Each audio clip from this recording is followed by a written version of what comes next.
I never thought I'd live to see my HOA president in handcuffs right there on my driveway, arrested for assaulting my nurse while I was still recovering from back surgery. You think you've seen neighborhood drama? You haven't met Barbara Thompson from Oakwood Heights. Let me back up a bit. I've lived in Oakwood Heights for nearly 5 years. It's one of those neighborhoods where everything looks copied and pasted from a real estate magazine, perfect lawns, matching mailboxes, and neighbors who wave just enough to appear friendly, but secretly judge how often you mow. Honestly, I didn't mind the rules at first. I knew what I was signing up for. What I didn't know was that one woman, Barbara, the self-appointed queen of the HOA, would turn recovery from a back injury into a full-blown war. Barbara was in her mid-50s, hair pulled back so tight it looked like she was permanently surprised. Always in pastel blazers, always clutching her clipboard like it was a badge of honor. People in the neighborhood whispered her name with a mix of fear and disgust. Barbzilla, they called her. I used to laugh at that nickname, until she turned her attention on me. It started after my accident. I'd slipped on spilled water in my kitchen and herniated a disc. The surgery went fine, but the recovery brutal. My doctor arranged for a visiting nurse, Sarah, to come 3 times a week for wound care and physical therapy. Sarah was an angel professional and calm, always parking neatly in my driveway, staying about an hour each visit. Then one Tuesday afternoon, during one of those sessions, my doorbell started ringing like a fire alarm, over and over. I could barely stand, but I dragged myself to the door. And there she was, Barbara, clipboard in hand, lips pursed like she'd just smelled something rotten. "Excuse me," she said in that sugary fake tone people use when they're about to ruin your day. "There's an unauthorized vehicle in your driveway." I blinked. "That's my nurse's car. She's helping me recover from surgery." Barbara raised one perfect eyebrow.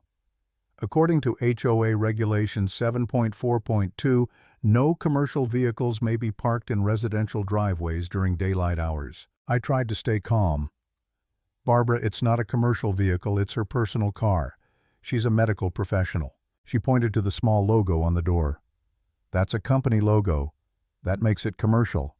She needs to move it immediately, or you'll be fined $100 per day." Before I could respond, Sarah appeared beside me, polite as ever. "Is there a problem?" Barbara turned to her like a shark smelling blood. "Yes, there is. You're violating HOA regulations. Move your vehicle now." Sarah smiled gently. "I'm in the middle of providing medical care. I'll be finished in about 30 minutes. Barbara's face flushed red. "I don't care what you're doing. Rules are rules. Move it now or I'll call a tow truck." "Barbara, please," I said, trying not to lose it. "She's literally helping me walk again." "Not my problem," she snapped, already dialing her phone. I wanted to scream, but instead I told Sarah to stay put. "You're allowed to be here." I checked the bylaws. 15 minutes later, I heard the rumble of a tow truck backing into my driveway. Pain shot through my back as I stumbled outside. The driver was already hooking up Sarah's car, while Barbara stood there smirking like she'd just won the neighborhood lottery. "Stop," I yelled. "You can't tow that vehicle. It belongs to a medical professional providing care." The driver hesitated. "Lady said it's unauthorized." "Check the HOA bylaws," I said. Section 12.3, medical workers providing in-home care are exempt from parking restrictions. Barbara laughed sharply. "That's ridiculous. There's no such exemption." But I was ready. I'd printed that clause after surgery just in case. I handed it to the driver. He read it, nodded, and started unhooking the car. "Sorry, ma'am," he said to Barbara. "It's right here in black and white." Barbara's face twisted. "This must be outdated. I never approved this." "It was approved long before your presidency," I said as evenly as I could. The driver muttered something and drove off. Barbara glared at me. "This isn't over," she hissed, stomping away like a villain from a soap opera. I wish it had ended there. But with Barbara, nothing ever ends easily. 2 days later, Sarah came back and Barbara was waiting. Literally waiting.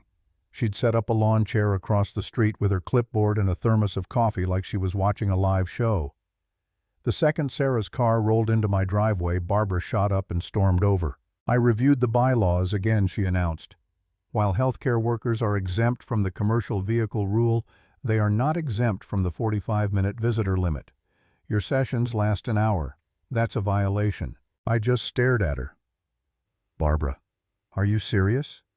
You're going to nitpick 15 minutes when this is about my health? Rules are rules, she said, grinning. 15 minutes over is still a violation. Sarah, bless her heart, stayed calm.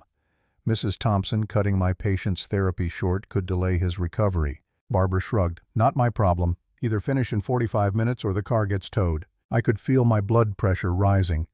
But Sarah placed a gentle hand on my arm. Let's go inside, she whispered. Don't let her stress you. It's not good for your back. She was right. But that didn't make it easier when 40 minutes later the doorbell rang again. Barbara, of course. 5 minutes left, she said, tapping her watch. That was it. I lost it. Barbara, this is harassment. You're interfering with medical care. That's illegal. Her eyes flickered just for a second before she sneered. Don't threaten me. I'm enforcing the rules everyone agreed to when they moved here. I'm not threatening you, I said through gritted teeth. I'm warning you. She just turned on her heel and went back to her lawn chair, sitting there like some twisted HOA sentinel. When the session ended, she marched back to my door, already on her phone. That's it, tow truck's on its way. You'll be fined for the violation. Sarah stepped forward, voice steady. Mrs. Thompson, intentionally interfering with prescribed medical care can have serious legal consequences. I've documented this interaction and the previous one in my patient's medical record. Barbara blinked, thrown off for half a second, then scoffed. You can't intimidate me with empty threats. I know my rights as HOA president. But what she didn't know was that Sarah had been recording everything with my permission. Photos, audio, timestamps, the whole thing. She'd even reported Barbara to her company's legal department. So when the next tow truck showed up, Sarah didn't flinch. She calmly showed the driver her credentials and a letter from the healthcare company's attorney stating that interference with medical care could be considered a criminal offense. The driver backed off immediately. Not towing this one, ma'am. Not getting involved in legal stuff. Barbara's face went scarlet. This is ridiculous. You can't ignore the rules because you think you're special. Actually, I said it's called medical necessity. Look it up before you embarrass yourself again. For a few days, Barbara disappeared. No phone calls, no clipboard patrols. I thought maybe she'd realized she'd gone too far. But then Monday came and she returned, this time with backup. 2 other HOA board members followed her like bodyguards. As soon as Sarah parked, Barbara rushed over and physically blocked her path. You're trespassing on HOA property, she barked. Sarah frowned. Ma'am, this is my patient's private driveway. Please step aside. Barbara crossed her arms. You're not welcome here during business hours. Leave.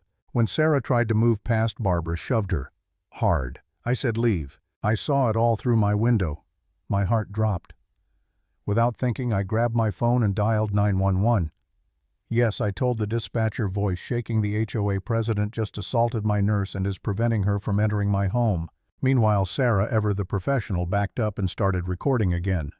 The 2 board members with Barbara froze, realizing they'd just witnessed something bad. They quickly backed away. I opened my front door. Barbara, I shouted, the police are on their way. You just assaulted a healthcare worker. Leave my property now. She looked stunned. Police. You can't call the police over HOA rules. I didn't call about HOA rules, I said coldly. I called about assault. Her confidence cracked. She looked to the other board members for support, but they were already halfway down the street. When the police arrived minutes later, Barbara tried to spin her story. I was just enforcing regulations, she pleaded. One of the officers cut her off. Ma'am, interfering with medical care is a serious offense, and physical assault is a crime, HOA or not. Barbara stammered. But I'm the HOA president. The officer looked unimpressed. Then you should have known better. And that's when it happened. They read her rights, handcuffed her right there on my driveway, and walked her to the patrol car. The same driveway where she once stood screaming about logos on a nurse's car. Now the whole neighborhood was watching. Some even filmed it. This is outrageous, Barbara shrieked. Do you know how much I've done for this community? I was just enforcing the rules. But the law didn't care about her clipboard. Barbara was charged with simple assault, a misdemeanor, and interference with medical care, a felony punishable by up to 6 years in prison and thousands in fines. She made bail, but the judge issued a restraining order. She had to stay 50 feet away from both Sarah and me. A week later, the HOA called an emergency meeting. Barbara showed up looking nothing like her old self, hair limp, clothes, wrinkled eyes red. She tried to speak, voice shaking. "You can't do this to me. I built this community. I protected it." But no one backed her up this time. The board voted unanimously to remove her as president. When the gavel came down, it was like the air shifted.